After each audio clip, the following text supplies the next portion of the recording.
Good day friends, this is Rahul Munshi और स्वागत है आप सभी का मेरे इस YouTube channel study with Rahul Munshi में। और आज हम लोग अपने इस वीडियो में जेपीएससी का जो 6th में प्रीलिम्स पीटी का जो एग्जाम होता है जो 2016 में हुआ था, 18 दिसंबर 2016 को इसका एग्जाम हुआ था, उसका क्वेश्चन हम लोग डिस्कस करेंगे। देखिए, बहुत सारे स्टूडेंट का ये कहना था कि जो पीटी का जो क्वेश्चन आया था बहुत सारे क्वेश्चन उनको पता है, लेकिन इसके बारे में एक एनालिसिस करना जरूरी है कि क्वेश्चन कहाँ से आते हैं। तो हम लोग हम लोग हमारे वीडियो में जो उनका सीरीज ए था उसका क्वेश्चंस को थोड़ा सा एनालिसिस करते हैं, क्वेश्चन कहां से आते हैं, साथ ही साथ हम लोग आंसर्स को भी देखते चलते हैं। तो क्विकली हमारा रिवीजन हो जाएगा ताकि जो मई में जो प्रीलिम्स का एग्जाम होने वाला है, 10th जेपीएससी का जो एग्जाम होने वाला है 2021 में, उससे हम लोग को इस वीडियो से हम लोग को कुछ हेल्प मिल सकता है। ठीक है, आइए शुरुआत करते हैं और देखते हैं। ये जो आपको दिख रहा है ये इंस्ट्रक्शन है, ये क्वेश्चन बुकलेट का सबसे पहला पेज है। ये इंस्ट्रक्शन को थोड़ा ध्यान से पढ़िएगा, जहां पर रोल नंबर लिखने का वहां पर सब कुछ लिख दीजिएगा।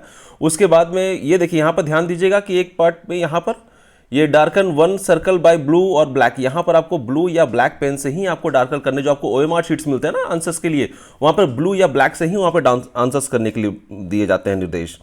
उसके बाद में हम लोग यहां पर देखते हैं थोड़ा सा, देखिए ये सब निर्देश आप वहां पर देख सकते हो। हम लोग डायरेक्टली स्टार्ट करते हैं क्वेश्चन से। तो ये हमारा फर्स्ट क्वेश्चन है। अभी फर्स्ट क्वेश्चन क्या है? The biggest Harappan site in India is, Harappan site India. देखिए क्वेश्चन में ध्यान दीजिएगा, ये इंडिया के बारे में पूछ रहा है। देखिए हड़प्पन साइट जो मोहनजोदाड़ो है या हड़प्पा है, ये मेनली आपको पाकिस्तान में देखने को मिलता है, लेकिन ये इंडिया के बारे में पूछ रहा है कि इंडिया में जो सबसे बिगेस्ट हड़प्पन साइट है वो कौन सा है। तो देखिए इसके हिसाब से जब आप देखोगे आप आंसर, आप थोड़ा सा क्वेश्चन को रोक करके आप अनुमान लगा सकते हो। अगर आपको आइडिया मिल रहा तो ठीक है, नहीं तो मैं आपको इसका आंसर बताता हूं। इसका आंसर राखीगढ़ी है। ठीक है, आगे बढ़ते हैं। आगे हमारा नेक्स्ट क्वेश्चन क्या है? The Rigvedic tribal assembly associated with judicial functions was. देखिए आप ध्यान दीजिएगा कि ये क्वेश्चन से स्टार्ट कर रहा है हड़प्पन कल्चर से, हड़प्पन सिंधु घाटी सभ्यता से। उसके बाद में ये ऋग्वेदिक सिविलाइजेशन, मतलब कि आप देख रहे हो कि ये एंसेंट हिस्ट्री से क्वेश्चंस को पूछ रहा है। तो आप काइंडली मार्क करते चलिए कि एंसेंट हिस्ट्री से क्वेश्चन आ रहे हैं, पोस्ट वैदिक से आ रहे हैं। पोस्ट वैदिक के बाद अभी हम लोग और आगे देखेंगे कि और कहां से आता है, बुद्धिज्म, जैनिज्म, किससे किससे क्वेश्चन पूछे जा रहे हैं। ये पॉइंट पता लगाना जरूरी है कि क्वेश्चंस किस पॉइंट से ज्यादातर पूछे जाते हैं। ठीक है, एक मिनट जस्ट सॉरी। तो ये हमारा सेकंड क्वेश्चन है, the Rigvedic tribal assembly associated with function judicial functions. यहां पे ध्यान देने की जरूरत है कि जुडिशियल फंक्शंस के साथ में देखिए जो असेंबलीज होते थे पहले, सभा, समिति, विधाता, उसमें से इन सभी ये क्या होता था ना कि जो हाउस ऑफ एल्डर्स रहते थे, जो बड़े बुजुर्ग रहते थे, वो सब गांव घर में बैठ करके कुछ डिसीजन लेते थे, कहीं पर कुछ फंक्शंस होता था, तो इन सभी को नाम दिया जाता था। तो ये पूछा जा रहा है कि कौन सा असेंबली ऐसा था जहां पर जुडिशियल फंक्शंस किए जाते थे।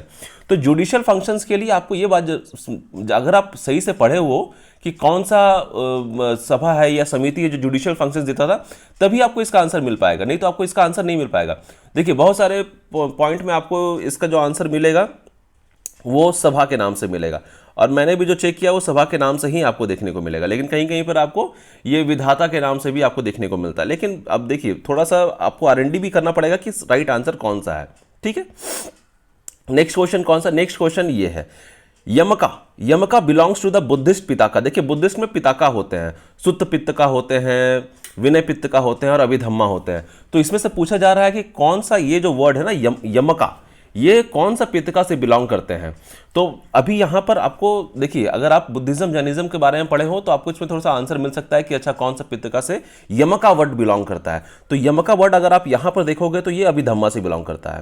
देखिए सुत्त पित्तका, उसमें बहुत सारे जो रूल्स रेगुलेशंस रहते हैं, मोर देन 10,000 हाइम्स रहते थे जो गौतम बुद्ध के थे, वो उनसे रिलेटेड थे।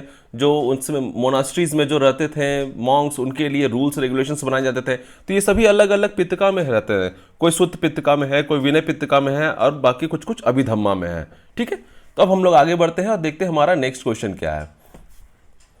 हमारा नेक्स्ट क्वेश्चन है ये, the 4th number question, the Chinese pilgrim who visited India in the 6th century was. अभी चाइनीज पिलग्रिम जो इंडिया में आए थे 6th सेंचुरी में, तो अभी 6th सेंचुरी में जो इंडिया में आए थे उसके बारे में आपको बताना। देखिए जिस समय आप देखोगे कि ये गुप्ता डायनेस्टी के टाइम पे, चंद्रगुप्ता 2 के टाइम पे एक पिलग्रिम आए थे, उसके बाद हर्षवर्धना के टाइम पे आए थे, तो वो दोनों ही इससे अलग हैं। ये जो पूछ रहा है ये 6th सेंचुरी के बारे में पूछ रहा है। तो 6th सेंचुरी में देखिए कहीं कहीं पर आपको देखने को मिलेगा सॉरी, कहीं कहीं पर आपको देखने को मिलेगा युआंगशांग। ठीक है, देखिए फाहियान नहीं थे। फाहियान जिस समय आए थे ह्यूएन सांग और फाहियान। ह्यूएन सांग उस समय आए थे जिस समय चंद्रगुप्ता टू का टाइम था, फाहियान आए थे जिस समय हर्षवर्धन का टाइम था। तो यहां पर इसका आंसर ह्यूएन सांग हो सकता है। आप एक बार इसको फिर भी अपने साइड से एक बार कंफर्म कर लीजिएगा, ठीक है। नेक्स्ट क्वेश्चन बढ़ते हैं। नेक्स्ट क्वेश्चन देखिए, ये भी क्वेश्चन हमने देखा कि ये आपको जो पूछे जा रहे हैं वो आप इसको मान सकते हो, आप एंशिएंट हिस्ट्री के आसपास में ही ये क्वेश्चन पूछे जा रहे हैं अभी तक, ठीक है। सॉरी। नेक्स्ट क्वेश्चन है fifth number question, sorry fifth number question क्या है, सॉरी फिफ्थ नंबर क्वेश्चन है the Chalukyan ruler Pulakeshin victory over Harsha was in the year. देखिए फिर आपको ये हिस्ट्री उसी टाइम से पूछा जा रहा है। तो ये पूछा जा रहा है कि जो चालुक्यन रूलर थे पुलकेशिन, वो हर्षवर्धना पर अपने एक जीत हासिल किए थे, उनका एक विक्ट्री हुआ था, वो किस वर्ष हुआ था। तो देखिए अगर आप वो हिस्ट्री का पार्ट को अच्छे से पढ़ रहे हो तब आप इसका आंसर को कर पाओगे। हाँ थोड़ा सा डिफिकल्ट है, लेकिन अगर आप पढ़े हो तो आप इसका आंसर इजीली कर पाओगे, ठीक है। देखिए इसका आंसर मेनली 618 एडी है, ठीक है। ये हो गया। फिर हम लोगों ने हिस्ट्री का से क्वेश्चन देखा। नेक्स्ट क्वेश्चन पे आते हैं। नेक्स्ट क्वेश्चन है the earliest reference to the use of magnetic compass in the Indian seas was by. मतलब कि जो एकदम अर्लीस्ट सबसे पहले जो कंपास का यूज देखा गया था, मैग्नेटिक कंपास होते हैं जो इंडियन सीज में जो देखे गए थे सबसे पहले, भारतीय महासागर में चुंबकीय दिशा सूचक का पर जो यूज देखा गया था वो किसने किया था। तो वो देखिए ये थोड़ा सा आपको क्वेश्चन थोड़ा सा हट के मिल रहा है, लेकिन वो क्वेश्चन भी आपको अटेम्प्ट तो देखिए करना ही पड़ेगा, अटेम्प्ट किए बिना कोई उपाय नहीं है। तो यहां पर आपका आंसर है सरीदुद्दीन मोहम्मद औफी, ठीक है। सरीदुद्दीन मोहम्मद औफी ने इसका एक यूज किया था सबसे पहले, ठीक है। अभी हम लोग देखते हैं हमारा नेक्स्ट क्वेश्चन पे आते हैं। नेक्स्ट क्वेश्चन हमारा है the first true arch in the sultanate memorial could be seen in. मतलब पहला देखिए, अगर हिंदी में इस क्वेश्चन को देखते हैं, प्रथम वास्तविक मेहराब किस सल्तनत कालीन स्मारक में दर्शातित है। तो देखिए ये जो है first true arch of the sultanate memorial, ये थोड़ा सा डिफिकल्ट क्वेश्चन है क्योंकि इस क्वेश्चन को समझना ही थोड़ा सा डिफिकल्ट हो जाता है। तो अभी हम लोग देखते हैं कि इसका आंसर एक्चुअली क्या हो सकता है। देखिए जो चार ऑप्शंस रहते हैं ना, अगर कभी कभी आपको ऐसा आंसर देखने को मिल रहा है जिसमें आपको कुछ भी आइडिया नहीं है, तो आप ऑड वन आउट को आप इस्तेमाल कर सकते हैं कि भाई कौन सा आंसर इसका नहीं हो सकता है। जो नहीं हो सकता है उसको आउट कर दीजिए, तो उससे क्या होगा कि आपका प्रोबेबिलिटी बढ़ जाएगा आंसर्स करने का कि कौन सा हो सकता है, ठीक है। तो इसमें हम लोग देख रहे हैं जो भी आंसर दिया हुआ है इसके हिसाब से आंसर है टॉम ऑफ बालबन, ठीक है। ये हमने सातवां क्वेश्चन देखा, ये भी आपको हिस्ट्री से आ रहा है। ये धीरे धीरे आप देखोगे कि ये बालबन के टाइम पे आ गया, मतलब ये आपको मिडिवल हिस्ट्री के आसपास में आ गया है। इल्तुतमिश, बालबन, रजिया सुल्तान, वो उस टाइम पे हुआ थी ना, ये मिडिवल हिस्ट्री के आसपास में हम लोग आ गए, ठीक है। नेक्स्ट क्वेश्चन क्या है। नेक्स्ट क्वेश्चन है the most Orthodox Sufi order was. The most Orthodox Sufi order was, Hindi में अगर देखें तो अति कट्टरपंथी सूफी संप्रदाय था, एकदम कट्टरवाद जो अति कट्टर थे सूफी संप्रदाय, वो कौन थे। तो वो अगर आप देखोगे वो उसका आंसर है नक्शबंदी, ठीक है। नक्शबंदी इसका आंसर था। तो आप ध्यान देते हुए चलो कि कौन कौन से कहां से क्वेश्चंस उठ रहे हैं। ऐसा नहीं है कि हिस्ट्री में आप केवल मॉडर्न हिस्ट्री पढ़ लो तो हो जाएगा, नहीं। देखिए आपको एंशिएंट हिस्ट्री और आपको मेडिवल हिस्ट्री से भी क्वेश्चंस आए हैं, तो इन सभी चीज़ों को ध्यान में रखिएगा। ये वीडियो बनाने का मेनली मकसद यही कि अपने को पता लगाना है कि क्वेश्चंस कहाँ से आते हैं। ये क्वेश्चंस आपको कहीं भी मिल सकते हैं, ठीक है। नेक्स्ट क्वेश्चन पे आते हैं। नेक्स्ट क्वेश्चन हमारा क्या है, हाँ नेक्स्ट क्वेश्चन है द प्योर सिल्वर रुपया वॉज इश्यूड बाय। देखिए उस समय प्योर सिल्वर चांदी इशू किया गया था जिसको रुपया नाम दिया गया था सबसे फर्स्ट टाइम। वो किसने इशू किया था, कोई आइडिया आपको। देखिए वो ये जो रुपया जो सिल्वर का जहां पर वाद आता है ना, वो रुपया जो इशू हुआ था वो शेरशाह ने इशू किया था, ठीक है। शेरशाह ने इसको इशू किया था। अब हम लोग आते हैं नेक्स्ट क्वेश्चन पे। नेक्स्ट क्वेश्चन हमारा है नेक्स्ट क्वेश्चन है हमारा 10th नंबर क्वेश्चन। देखिए 10th नंबर क्वेश्चन में क्या है ना कि यहां पर आपको कुछ ऑथर्स के नाम दिए गए हैं और उनके कुछ रचनाएं दी हुई हैं, उनके कुछ टेक्स्ट दिए हुए हैं। तो आपको यह आइडेंटिफाई करना है कि कौन सा टेक्स्ट किस ऑथर से बिलोंग करता है। तो आप इस तरफ में जब आप देखोगे ना तो यहां पर आपको एक लाइन से वो टेक्स्ट का नाम दिखेगा, हकीकिल हिंद, तहदीबुल इखलाक, कुंजल तिजार, ज्वामिल हिकायत। और इस तरफ में आपको एक नाम से वो ऑथर्स के नाम दिखेंगे, जो उनको लिखे हैं, तो आपको ये आइडेंटिफाई करना है कि कौन सा टेक्स्ट किससे बिलोंग करता है। तो ये हाँ, ये थोड़ा सा आप बोल सकते हो कि ये थोड़ा सा मतलब टफ आंसर, टफ क्वेश्चंस में से है। तो देखिए इसका आंसर आपको होगा ए। ठीक है, ए क्या है, ए का 3 हो जाएगा, ए का 3 हो गया, बी का 1 हो जाएगा, बी का 1 हो गया, सी का 4 हो जाएगा, सी का 4 हो, सॉरी सी का 4 हो गया, और डी का 2 हो गया, डी का 2 हो गया। ये इसका आंसर हो गया। ठीक है, तो इन सब देखिए ये पूरा का पूरा वीडियो आपको मेरे टेलीग्राम चैनल पे मिल जाएगा। तो इन सभी चीज़ों को आप प्लीज़ ध्यान से पढ़िए और एक अनुमान लगाने की अपनी कोशिश करना है कि क्वेश्चंस कहाँ से आ सकते हैं। ठीक है, नेक्स्ट क्वेश्चन की तरफ चलते हैं। नेक्स्ट क्वेश्चन है हमारा 11 नंबर क्वेश्चन। ये क्या है, the princely state of Baghat was annexed to the British in. जो बघत एक प्रिंसली स्टेट था, वो ब्रिटिश ने उस पर कब्जा कर लिया था। वो कब किया था, ये आपको बताना है कि बघत रियायत का ब्रिटिश में विलय कब हुआ। तो ये देखिए, अगर आप वही मतलब अगर आप, जैसे मैंने आपको पहले बताया कि अगर आप हिस्ट्री का अच्छा कमांड लिए हुए हो तो आपको इसका आइडिया मिल सकता है कि भाई ठीक है। क्योंकि देखिए नॉर्मली हम लोग क्या है कि जो ज़्यादा फेमस जगह थे, अगर आप एमपी में बात करेंगे, झांसी वगैरह बात करेंगे, ग्वालियर बात करेंगे, तो ये सब का अपने को आइडिया रहता है। लेकिन ये जो बघत है, बघत जो जो प्रिंसली स्टेट है, उसके बारे में हमने बहुत कम पढ़ा है। लेकिन हाँ, क्वेश्चंस तो आए हैं भाई इससे, तो अभी आपको इसका आंसर भी करना है।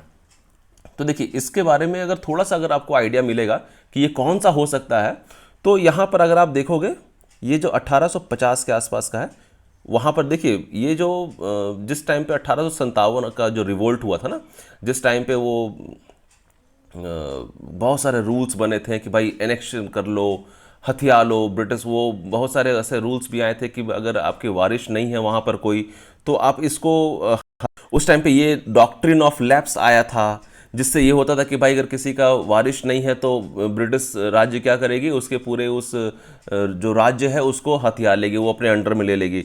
तो इसी पॉइंट से रिलेटेड देखिए, लेकिन देखिए आपके लिए डिफिकल्ट क्या है कि जो भी चारों के चारों आपको ऑप्शंस दिए जा रहे हैं वो सब उसी के आसपास में दिए जा रहे हैं। तो यहाँ पर ऑप्शंस को आइडेंटिफाई करना थोड़ा सा मुश्किल हो जाता है। ठीक है, आइए हम लोग चलते हैं और देखते हैं हमारा नेक्स्ट क्वेश्चन क्या है। हमारा नेक्स्ट क्वेश्चन है, हाँ, who among the following participated in the salt Satyagraha of Gandhi. देखिए गांधी जी का जो सॉल्ट सत्याग्रह था, नमक आंदोलन हुआ था, वो उसमें से ऐसे कौन कौन है जो सॉल्ट सत्याग्रह में पार्टिसिपेट किए थे। अभी देखिए जहाँ सॉल्ट सत्याग्रह की बात उठ रहा है, आपको ये भी ध्यान में देना है कि वो कहाँ से आपका शुरुआत हुआ था, सॉल्ट सत्याग्रह कहाँ से चलना शुरुआत हुआ था और उसके बाद वो कहाँ तक जाके खत्म हुआ था, कितने दिनों की वो यात्रा थी। इन सभी पॉइंट्स को थोड़ा अच्छे से अपने ध्यान में रखिएगा, ताकि उससे रिलेटेड कोई भी क्वेश्चन आए तो आप उसको इजीली आंसर कर सकते हो। ठीक है, तो यहाँ पर ये पूछा जा रहा है कि निम्नलिखित में से किसने गांधी जी के नमक आंदोलन में भाग लिया। तो अभी नमक आंदोलन में भाग लेने वाले जो थे वो थे सरोजिनी नायडू। ठीक है, ये आंसर को प्लीज याद रखिएगा। नेक्स्ट क्वेश्चन देखते हैं। नेक्स्ट क्वेश्चन क्या है हमारा, नेक्स्ट क्वेश्चन हमारा 13 नंबर क्वेश्चन है। ये 13 नंबर क्वेश्चन क्या है, the Pakistan resolution, the Pakistan resolution के ऊपर में ये क्वेश्चन दिया हुआ है। अभी क्या क्वेश्चन एक्चुअली में, देखिए जब हम लोग पाकिस्तान रेजोल्यूशन का जब नाम सुनते हैं ना, तो सबसे पहले हमारे दिमाग में आता है मोहम्मद जिन्ना। तो बहुत सारे लोग जो नहीं पढ़े रहते हैं वो बस उसको क्वेश्चंस को देख करके मोहम्मद जिन्ना उसमें टिक कर देते हैं, लेकिन वो एक्चुअली ज़रूरी नहीं कि वो राइट ही आंसर हो। तो अभी अपने को यहाँ पर ये देखना है कि इसका राइट आंसर क्या हो सकता है।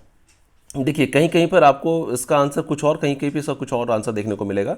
तो the Pakistan resolution was drafted by, अगर आप कहीं पर देखोगे तो आपको इसका आंसर फजलुल हक देखने को मिलेगा, और होना भी यही चाहिए फजलुल हक। कहीं कहीं पर हो सकता है कि आपको रहमत अली बताया जा रहा हो, लेकिन वैसा थोड़ा सा एक बार आप R&D अपने एंड से भी कर लीजिए। ठीक है, नेक्स्ट क्वेश्चन पर आते हैं। नेक्स्ट क्वेश्चन है the British monarch, the British monarch at the time of Indian independence was. अभी जिस समय भारत को आज़ादी मिल रही थी उस समय ब्रिटिश मोनार्क कौन थे, जो वहाँ पर मोनार्की सिस्टम चलती थी ना ब्रिटेन में, तो उस समय वहाँ के मोनार्क कौन थे। तो देखिए अभी आप देख रहे हो कि आप लोग एंशिएंट हिस्ट्री से स्टार्ट करके मेडिवल में आए, मेडिवल से स्टार्ट करके भी मॉडर्न में आए, मतलब कि सभी का सभी टॉपिक्स को आप लोग को अच्छे से इसको कवर करना है। तो देखिए यहाँ पर जो ब्रिटिश मोनार्क है ना, जो भारत की आज़ादी के टाइम पे थे, भारतीय स्वतंत्रता में अंग्रेजी महाराज था, ये जॉर्ज 6 थे उस टाइम पे। ठीक है, जॉर्ज 6। अब हम लोग आते हैं नेक्स्ट क्वेश्चन पे। नेक्स्ट क्वेश्चन क्या है, ये देखिए माउंटबैटन प्लान। माउंटबैटन प्लान जो जून 1947 को कहा जाता है, जो माउंट बैटन थे वो फाइनली उन्होंने ही जिस समय भारत आज़ाद हुआ था उस समय वही थे। ये माउंट बैटन प्लान के आधार पे ही जो इंडिया का डिवीज़न हुआ था, पाकिस्तान अलग हो गया था और इधर इंडिया एक साइड अलग हो गया था, उस टाइम पे ये सब हुआ था। Provided for a referendum in which of the following provinces. Mountbatten योजना जून 1947 ने निम्नलिखित में से किन प्रांतों में लोक निर्णायक संतुष्टि की थी। तो थोड़ा सा आपको टाइम दे करके पढ़ने की ज़रूरत है इन सभी चीज़ों को, नहीं तो फिर आप उसका आंसर नहीं कर पाओगे सही से, ठीक है। क्योंकि अभी हम लोग देख रहे हैं कि अभी हम लोग एकदम मॉडर्न इंडियन हिस्ट्री में पहुंच चुके हैं, तो मॉडर्न इंडियन हिस्ट्री का भी आपको बहुत अच्छा से कमांड रखना पड़ेगा, नहीं तो आप उसको नहीं कर पाओगे। तो यहाँ पर इसका जो इसका आंसर है वो बालूचिस्तान है, ठीक है। माउंट बैटन प्लान ने 1947 में provided for a referendum in which of the following provinces. ये सभी के सभी प्रोविंसेस हुआ करते थे, Sindh, North West Frontier Province, NWFP, Baluchistan, या इन सभी में से सभी कोई, तो वो थे बालूचिस्तान, ठीक है। नेक्स्ट क्वेश्चन पे आते हैं। नेक्स्ट क्वेश्चन क्या है, विच of the following pair is not correctly matched. कौन सा ऐसा है जो करेक्टली मैच्ड नहीं है। देखिए यहाँ पर आपको ध्यान देने की बहुत ज़रूरत है, क्योंकि ये कुछ ऐसा क्वेश्चन है ना जो मतलब बिल्कुल ही आपको आना चाहिए इसका आंसर। तो अभी देखिए सबसे पहले तो हम लोग इस क्वेश्चंस को देखते हैं, सॉरी ऑप्शंस को देखते हैं कि क्या क्या बता रहा है। सबसे पहला में क्या बता रहा है, total area of India is 3.28 square kilometre.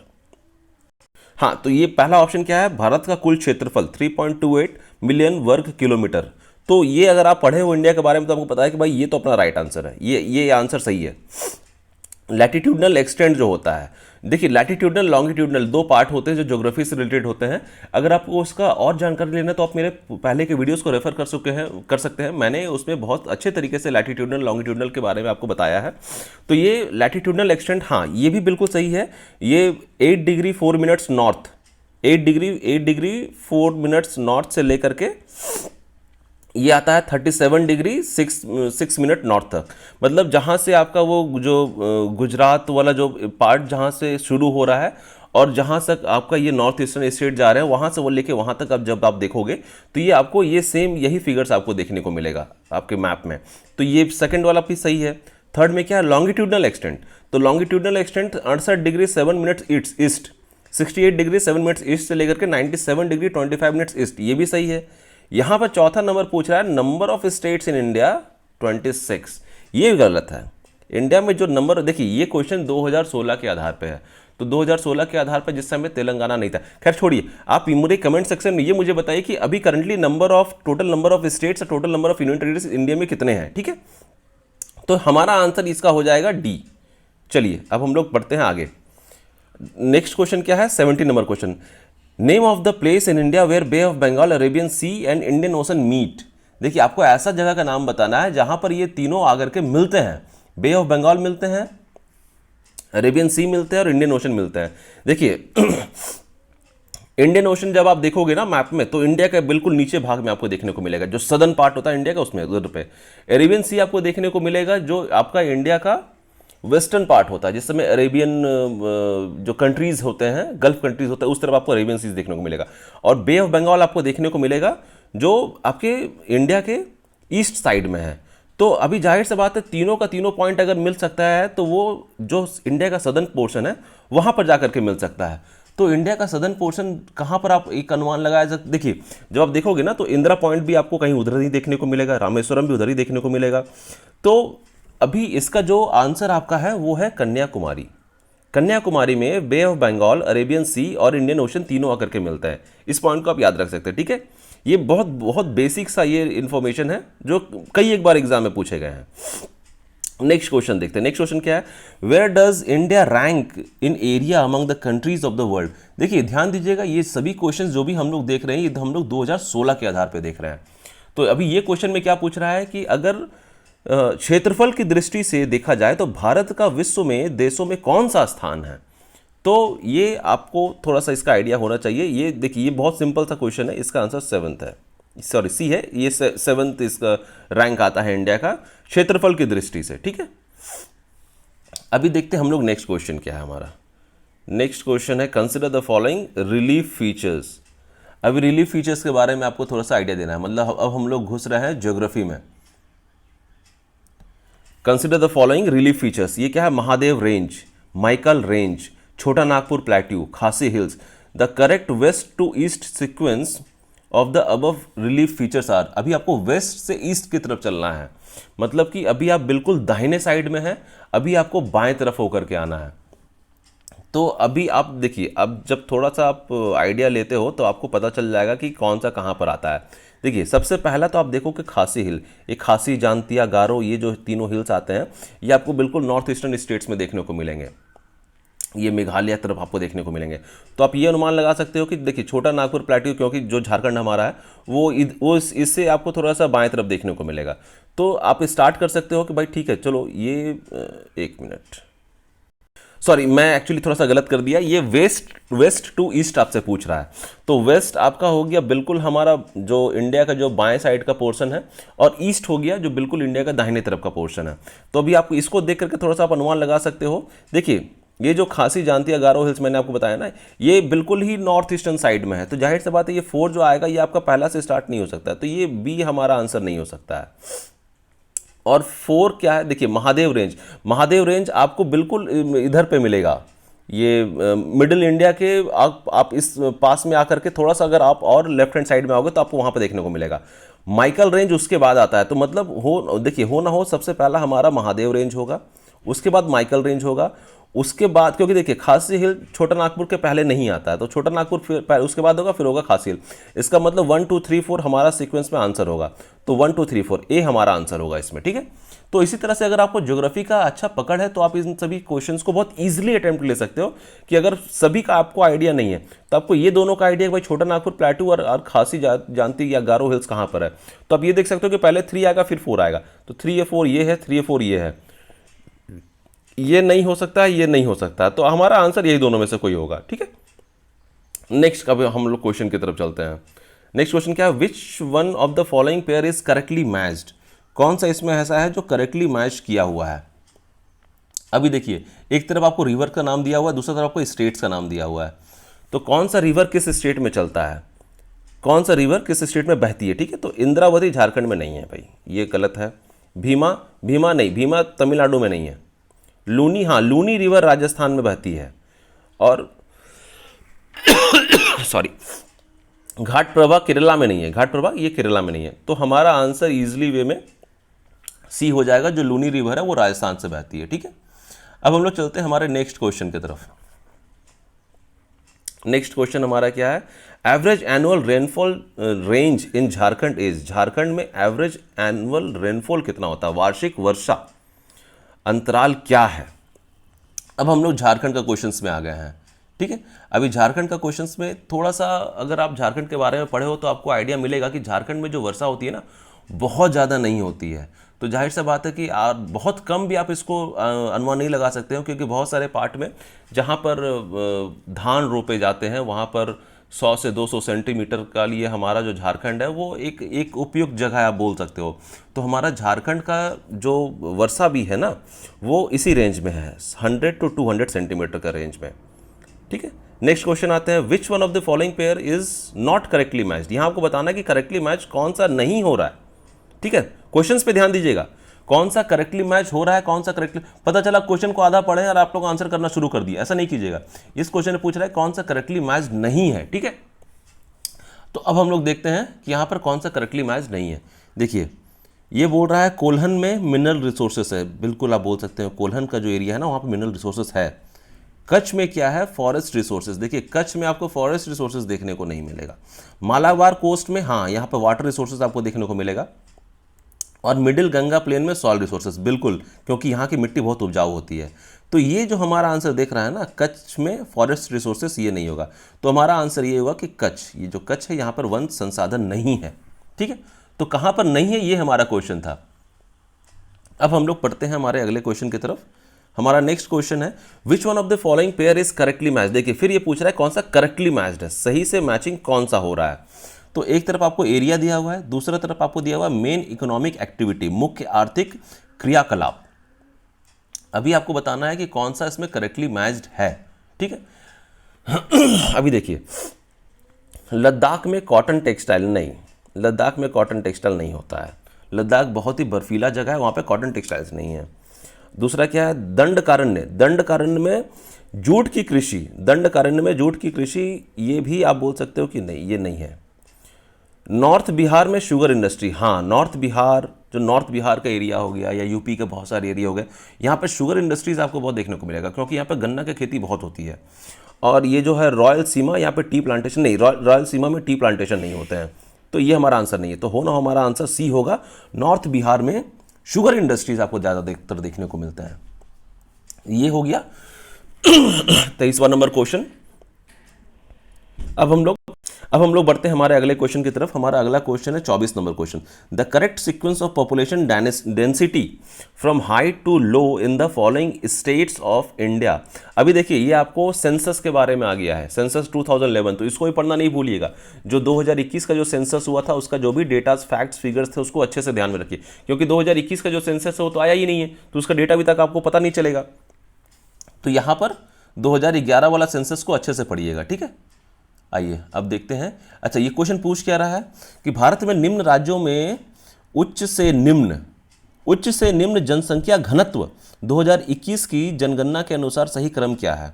उच्च से निम्न के आपको तरफ चलना है, तो सबसे ज़्यादा डेंसिटी कहाँ पर है, उससे लेकर के सबसे कम डेंसिटी कहाँ पर है। देखिए आप जब स्टेट्स वाइज या यूनियन टेरिटरी वाइज आप जब देखोगे ना, तो आपको पता चलेगा कि दिल्ली जो यूनियन टेरिटरी हमारा है, वो सबसे ज़्यादा डेंसिटी आपको वहीं पे देखने को मिलेगा। ये सब सबसे ज़्यादा डेंसिटी वाले आपको स्टेट या यूनियन टेरिटरीज है। दिल्ली, वेस्ट बंगाल में भी आपको डेंसिटी बहुत ज़्यादा देखने को मिलेगा। और जब आप लो वाले में आओगे ना, तो उत्तराखंड हो गया, हिमाचल प्रदेश हो गया, हिमाचल प्रदेश तो फिर भी ठीक है, अरुणाचल प्रदेश हो गया, यहाँ पर आपको डेंसिटी बहुत कम देखने को मिलेगा।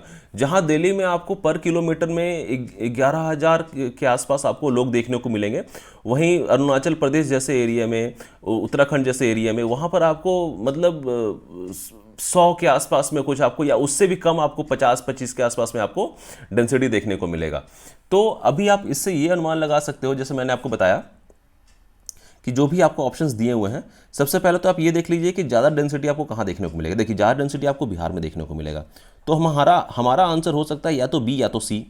अभी देखिए बिहार के बाद जब आप आते हो तो झारखंड में वो डेंसिटी नहीं जो डेंसिटी आपको पंजाब में देखने को मिलेगा, तो आप इस ऑप्शन को पकड़ के चल सकते हो। जैसे मैंने आपको बताया कि उत्तराखंड में डेंसिटी बहुत कम है, उत्तराखंड अरुणाचल प्रदेश में डेंसिटी बहुत कम है, तो हमारा आंसर ये हो सकता है सी। बिहार में सबसे ज़्यादा डेंसिटी है, उसके बाद पंजाब, उसके बाद झारखंड और सबसे कम उत्तराखंड में। तो 2011 का जो सेंसस था उसको अच्छे से पढ़िए।